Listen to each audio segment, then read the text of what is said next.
You know, alcohol is so big a part of so many social situations, downtime, and other ways people relax and enjoy themselves. But sometimes things can get out of hand, leading to abuse and addiction. That is why April is set aside as Alcohol Awareness Month, to help people understand the risks, warning signs, and how to get help.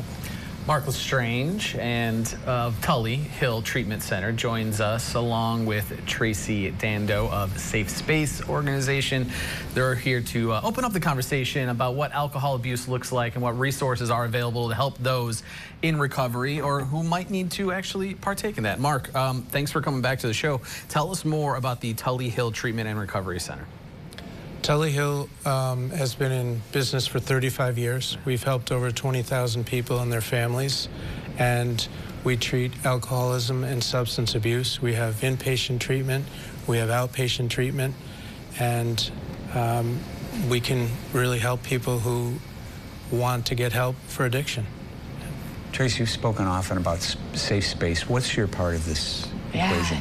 So the goal with Safe Space is to really collaborate. So we're really the preventative care. So we see two types of individuals that are coming to our support groups.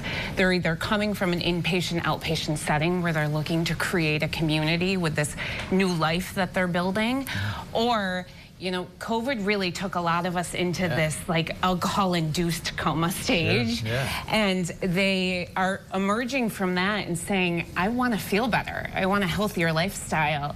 And so some of our groups are sober curious, where they're like, let me try this out. Let me try to do things and meet new people that don't revolve around alcohol and see how it sort of fits where I'm going in life. You know, there's a lot of people who might be abusing alcohol, but they're still functional, and maybe they don't recognize the problem. How can they start to recognize that maybe alcohol is becoming an issue in their life? I think, you know, talking to other people about it. If someone calls in and wants to talk to us, sometimes they'll say that they're talking about another person. It might in fact be them, and they have questions. And I'm glad that you mentioned that, because it doesn't have to get to a situation where things have gotten to be really bad before they need help. I think the earlier someone can get help, the easier it is for them to be helped, and the less damage it's had on their family and all the people that love them, because it does directly affect all those people as well. What are those warning signs? How do you realize that you've got a problem? Well, people start to feel like they're a little bit out of control in areas. It might be starting to affect their jobs. It will affect how their relationships happen. They stop attending events and they stop doing things that they like. People often are trying to alter their reality because something going on in them is very uncomfortable. So they start to behave differently. And people can notice that. It's hard for the person doing it to notice it, because there's always that feeling that I'll be okay. And maybe they're not, but I think getting in help earlier really makes a big difference for people.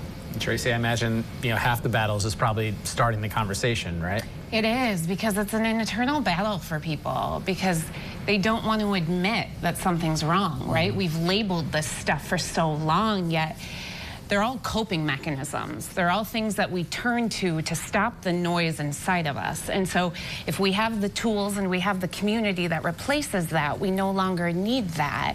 But taking that first step and saying, like, this might be an issue is so difficult for people, so difficult. So we're trying to make it as easy as possible and really normalize that we're all on this spectrum together, and that it's gonna look different for each and every one of us. If it's a family member that's watching now, or a coworker is concerned about something they're working with, what's the first step? How do you get somebody help? They could call us and talk about what's going on, and we can give them information and resources and tell them what the next best step would be.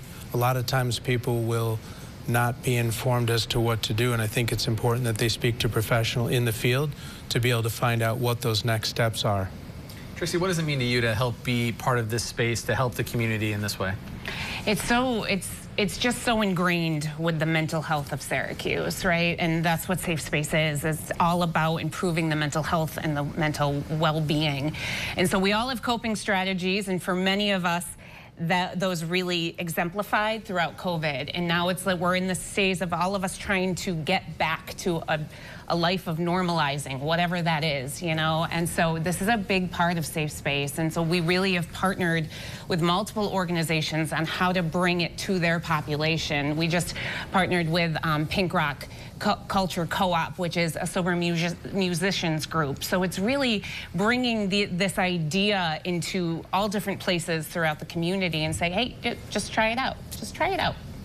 Well, Tracy, Mark, we appreciate you joining Bridge Street this morning and help kickstart the conversation that needs to be had sometimes. You can learn more about Tully Hill Treatment and Recovery Center online at tullyhill.com. You can also learn more about Safe Space organization at safespacecny.org.